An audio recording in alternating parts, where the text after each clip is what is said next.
Welcome students, তোমাদের সকলকে স্বাগত বিশ্ব স্টাডিওয়ালা ইউটিউব পরিবারে। আজকে আমরা মূলত যে বিষয়টি নিয়ে আলোচনা করতে চলেছি, তোমরা যারা 2027 সালে মাধ্যমিক পরীক্ষা দেবে, মানে বর্তমানে এই মুহূর্তে ক্লাস 10-এ পড়ছো, তোমাদের মাধ্যমিকে কিন্তু একটি সংলাপ অথবা একটি প্রতিবেদন রচনা লিখতে হয়, যেখানে 5টি নাম্বার কিন্তু থাকে। এবার তোমরা অনেকে জিজ্ঞেস করছিলে যে স্যার, সংলাপ না প্রতিবেদন রচনা, কোনটি লিখলে নাম্বার বেশি পাওয়া যায়, কোনটি লিখলে শিক্ষক মহাশয় বেশি সন্তুষ্ট হন। আবার অনেকে জিজ্ঞেস করছিলে যে স্যার, কিছু সংলাপ বা কিছু প্রতিবেদন রচনা আমাদের দিন, যেগুলো আমরা এখন থেকে যদি প্র্যাকটিস করি তাহলে মাধ্যমিকের ক্ষেত্রে সুবিধা হবে। আজকে সেই সম্পর্কেই তোমাদের সামনে কিন্তু ভিডিও উপস্থাপন করছি, তাই অবশ্যই মনোযোগ সহকারে ভিডিওটি শেষ পর্যন্ত দেখবে। সংলাপ না প্রতিবেদন, কোনটি লেখা তোমাদের জন্য ভালো হবে, কোন কোন সংলাপগুলি বা কোন কোন প্রতিবেদন রচনাগুলি এখন থেকে তৈরি করলে মাধ্যমিকে কমন পাওয়া যাবে, সমস্তটাই কিন্তু তুলে ধরছি। তাই অবশ্যই ভিডিওটি শেষ পর্যন্ত দেখো এবং তোমার বন্ধু বান্ধবীদের মাঝে ভিডিওটি শেয়ার করে দিও। দেখো, তোমাদের মাধ্যমিকে কিন্তু সংলাপ এবং প্রতিবেদন দুটো অপশানই থাকবে। 10-এর দাগের এই সংলাপ প্রতিবেদন থাকে। 10-এর দাগের প্রথম প্রশ্নে দেওয়া থাকে একটি কাল্পনিক সংলাপ এবং 10-এর দাগের 2 নম্বর প্রশ্নে দেওয়া থাকে একটি প্রতিবেদন রচনা। তুমি তোমার পছন্দ মতো সংলাপ বা প্রতিবেদন যে কোনো একটি লিখতে পারো এবং সেখানে 5টি নাম্বার কিন্তু থাকে। ক্লিয়ার? এবার প্রশ্ন হচ্ছে, স্যার সংলাপ লিখবো না প্রতিবেদন রচনা লিখবো, বুঝতে পারছি না, বা কোনটি লিখলে বেশি নাম্বার পাবো। দেখো, ব্যক্তিগতভাবে তুমি যদি আমাকে জিজ্ঞেস করো, আমি সেই ক্ষেত্রে তোমাকে বলবো তুমি সংলাপ লিখে এসো। কেন? তার কারণ কয়েকটি সংলাপ যদি তুমি বাড়িতে একটু প্র্যাকটিস করো তাহলে দেখবে যে কোনো সংলাপ তোমাকে যদি লিখতে দেওয়া হয় খুব সহজেই তুমি সেই সংলাপটি কিন্তু লিখে আসতে পারবে। তার কারণ সংলাপ মানে কি, মানে দুইজনের মধ্যে একটা কাল্পনিক কথোপকথন, শুরু করা, শেষ করা এবং মাঝে সেই বিষয়টি নিয়ে একটু আলোচনা করা, ব্যাস সংলাপ কিন্তু ওখানেই শেষ। বুঝতে পারছো? দুটো কালির পেন ব্যবহার করে সুন্দর করে পয়েন্ট করে করে লিখতে হবে যে দুইজন বন্ধুর মধ্যে কনভারসেশন হচ্ছে, মানে কথোপকথন হচ্ছে, দেখতে সুন্দর লাগে। অল্প লিখতে হয় এবং অল্প সময়ের মধ্যে কিন্তু সংলাপটা শেষ করা যায়, যাতে সময় অনেকটা বেঁচে যায়। আর মূল বিষয়টা ওই কনভারসেশনের মধ্যে তোমাদের কিন্তু তুলে ধরতে হয়। তোমরা ইংরেজিতে ডায়লগ রাইটিং লিখেছো, তাই কনভারসেশন মানে হচ্ছে তোমাদের যে সংলাপ, সেখানে খুব বেশি সমস্যা হওয়ার কিন্তু কথা নয়। ঠিক আছে? এটা আমি তোমাদেরকে কিন্তু প্রেফার করতে পারি যে তোমরা সংলাপটা করে এসো, সময় বাঁচবে এবং খুব সুন্দরভাবে উপস্থাপন করা যাবে। বাড়িতে কয়েকটি সংলাপ একটু প্র্যাকটিস করলেই তুমি যে কোনো সংলাপ দেখবে তুমি লিখতে পারবে। তার কারণ সংলাপ লেখা খুব বেশি কষ্টকর না। এবার অনেকে বলতে পারো, স্যার আমি তো ঠিক করেছিলাম প্রতিবেদন লিখবো। অবশ্যই তুমি প্রতিবেদন লেখো। তুমি যদি প্রতিবেদন রচনা লিখতে নিজেকে কমফর্ট ফিল করো যে হ্যাঁ আমি প্রতিবেদন রচনাটা ভালো লিখছি সংলাপের থেকে, তাহলে অবশ্যই তুমি প্রতিবেদন লিখতে পারো, কোনো অসুবিধা নেই। সংলাপেতেও 5-এ 5 পাওয়া যায়, প্রতিবেদন রচনাতেও 5-এ 5 পাওয়া যায়। ঠিক আছে? তবে তোমরা আমায় জিজ্ঞেস করছিলে, তাই আমি বললাম তোমরা পারলে সংলাপের উপর একটু বেশি ফোকাস করো, সংলাপটা একটু ভালো করে লেখার চেষ্টা করো। ঠিক আছে? এবার অনেকে বলছো যে স্যার আমি সংলাপ করবো না প্রতিবেদন রচনা করবো, আমি দুটো করতে পারবো না। করার দরকার নেই। যদি তুমি সংলাপ করতে চাও শুধুমাত্র সংলাপ প্র্যাকটিস করে যাও, প্রতিবেদন রচনা প্র্যাকটিস করার প্রয়োজন নেই। আর যারা মনে করছো আমরা শুধুমাত্র প্রতিবেদন রচনা প্র্যাকটিস করবো, শুধু প্রতিবেদন প্র্যাকটিস করে যাও, সংলাপ প্র্যাকটিস করার কোনো প্রয়োজন নেই।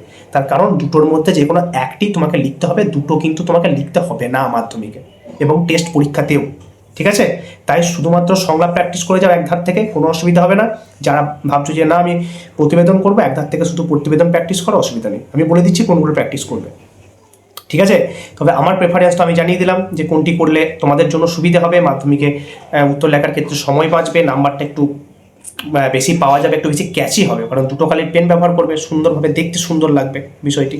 তবে হ্যাঁ, দেখতে সুন্দর হলেও কিন্তু তুমি ভালো লিখতে পারলে না, তাহলে কিন্তু নাম্বার পাবে না।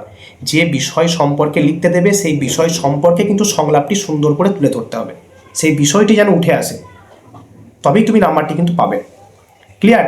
এই হলো বিষয়। আশা করি বিষয়টি ক্লিয়ার করতে পেরেছি। এবার আসছি যে কোন কোন সংলাপগুলি বা কোন কোন প্রতিবেদন রচনাগুলো দেখে যেতে হবে। দেখো, সংলাপ বা প্রতিবেদন কিন্তু এবারে হুবহু কমন আসে না, তবে যেগুলো বলবো সেই ধরনের কমন পাবে। যেগুলো বলবো এগুলো প্র্যাকটিস করলে কিন্তু টেস্টেই হোক বা মাধ্যমিকের ফাইনাল পরীক্ষাতেই হোক তোমাকে কিন্তু কেউ আটকাতে পারবে না, অবশ্যই তুমি লিখে আসতে পারবে। ঠিক আছে? তাই যেই প্রতিবেদন এবং যেই সংলাপগুলি বলছি ভালো করে খাতায় লিখে এখন থেকে প্র্যাকটিস করো। তোমার স্কুলের শিক্ষক মহাশয়কে বা তোমার প্রাইভেট টিউটরকে দেখাও যে স্যার কেমন হচ্ছে লেখাটা। অবশ্যই তুমি কিন্তু 5-এ 5 নাম্বারই পাবে এখন থেকে, যদি তুমি এই সংলাপগুলো হাতে ধরে ধরে প্র্যাকটিস করো। ঠিক আছে? তো চলো প্রথমে আমি সংলাপগুলো বলে দিই। প্রথম সংলাপ, চারপাশ সুন্দর করে তোলার জন্য সচেতনতা খুব জরুরি। এ বিষয়ে দুই ছাত্রের মধ্যে কাল্পনিক সংলাপ। চারপাশ সুন্দর করে তোলা মানে বৃক্ষরোপণ, গাছ লাগানো, গাছপালাতে চারিদিক সবুজ করে তোলা, সেই বিষয়টি কিন্তু এখানে জানতে চাওয়া হচ্ছে, এটি বুঝতে হবে। ক্লিয়ার? নেক্সট, কুসংস্কার প্রতিরোধে বিজ্ঞান মনস্কতার বিষয়ে দুই বন্ধুর মধ্যে কাল্পনিক সংলাপ। 3 নাম্বার, বৃক্ষরোপণের উপযোগিতা বিষয়ে দুই বন্ধুর মধ্যে কাল্পনিক সংলাপ। নেক্সট, নারী স্বাধীনতা বিষয়ে দুই বন্ধুর মধ্যে কাল্পনিক সংলাপ। এখানে নারী স্বাধীনতা বিষয়ে কাল্পনিক সংলাপ আসতে পারে, বা আসতে পারে যে এই যে অল্প বয়সে 18 বছরের আগে মেয়েদের বিবাহ দিয়ে দেওয়া হচ্ছে, সেই বিষয় নিয়ে কাল্পনিক সংলাপ। তোমাদের দুজন বন্ধুর মধ্যে সংলাপ, তোমাদের কি মনে হয়, নিজেদের মনোভাবটা সংলাপের মধ্যে ফুটিয়ে তোলো, এটাও আসতে পারে, এটাও তোমরা প্র্যাকটিস করে নেবে। নেক্সট, দেশ ভ্রমণের উপকারিতা সম্বন্ধে দুই বন্ধুর মধ্যে কাল্পনিক সংলাপ।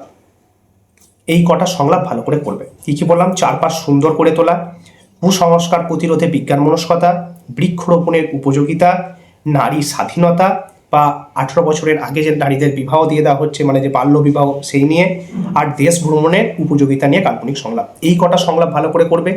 এর পাশাপাশি আরেকটি সংলাপ ভালো করে দেখে যাবে, সেটা হচ্ছে মাধ্যমিক পরীক্ষার পর তুমি কি করবে সেই নিয়ে দুই বন্ধুর মধ্যে কাল্পনিক সংলাপ। এই কটা মাধ্যমিকের জন্য মোস্ট ইম্পর্টেন্ট। আর টেস্টের জন্য আরেকটি এক্সট্রা করতে হবে, সেটা হচ্ছে মাধ্যমিক পরীক্ষার প্রস্তুতি নিয়ে দুই বন্ধুর মধ্যে কাল্পনিক সংলাপ। ব্যাস, এই কটা করতে পারলেই কিন্তু মোটামুটি রেডি হয়ে যাবে তুমি মাধ্যমিকে ফাইনাল পরীক্ষায় সংলাপ লেখার জন্য। ক্লিয়ার? এবার আসছি প্রতিবেদনে। কোন কোন প্রতিবেদনগুলো তোমাদের করতে হবে। প্রথম প্রতিবেদন, যারা ভাবছো আমরা প্রতিবেদন রচনা করব, বিপন্ন সুন্দরবন সরকারি উদ্যোগে বাঁচানোর চেষ্টা, এটা ফার্স্ট। নেক্সট, আন্তর্জাতিক নারী দিবস পালন নিয়ে একটি প্রতিবেদন রচনা। নেক্সট, তোমার এলাকায় জমা জলের কারণে মশাবাহিত নানা রোগের সমস্যায় জর্জরিত এলাকাবাসী, এ বিষয়ে একটি প্রতিবেদন রচনা করো। নেক্সট, জলা বুঝিয়ে মানে ছোটোখাটো জলাশয়, মানে পুকুর, খাল, বিল, ডোবা, সেগুলো বুঝিয়ে সবুজ ধ্বংস করে আবাসন নয়, এই শিরোনামে একটি সংবাদপত্রের জন্য প্রতিবেদন রচনা করো। ক্লিয়ার? নেক্সট, নিত্য প্রয়োজনীয় দ্রব্যের মূল্য ঊর্ধ্বমুখী, এ বিষয়ে প্রতিবেদন রচনা। এই কটা প্রতিবেদন রচনা এবং ওই কটা সংলাপ তোমাদের তৈরি করে যেতে হবে। যারা ভাবছো আমরা সংলাপ করব, সংলাপ করে যাও, শুধু কোনো অসুবিধা নেই। যারা ভাবছো স্যার আমি প্রতিবেদন রচনা করব বলে ঠিক করেছি, শুধু তারা প্রতিবেদন রচনাগুলোই দেখে যাও, কোনো অসুবিধে নেই। এই হচ্ছে তোমাদের ডাউটের ক্লিয়ারেন্স সম্পর্কিত ভিডিও। আশা করি বিষয়টি বুঝতে পেরেছ। এরপরও মনে কোনো সংশয় থাকলে কমেন্ট করতে একদম ভুলবে না, আমি অবশ্যই তোমাদের প্রত্যেকের কমেন্টের কিন্তু রিপ্লাই দেবো। ঠিক আছে? তো চলো, ধন্যবাদ, আজকের মতো এইটুকুই। আর হ্যাঁ, পরবর্তীকালে আরও সাজেশন ভিডিও তোমাদের আসতে চলেছে, তাই অবশ্যই চ্যানেলটি সাবস্ক্রাইব করে নিও। সকলে ভালো থেকো, সুস্থ থেকো, ধন্যবাদ।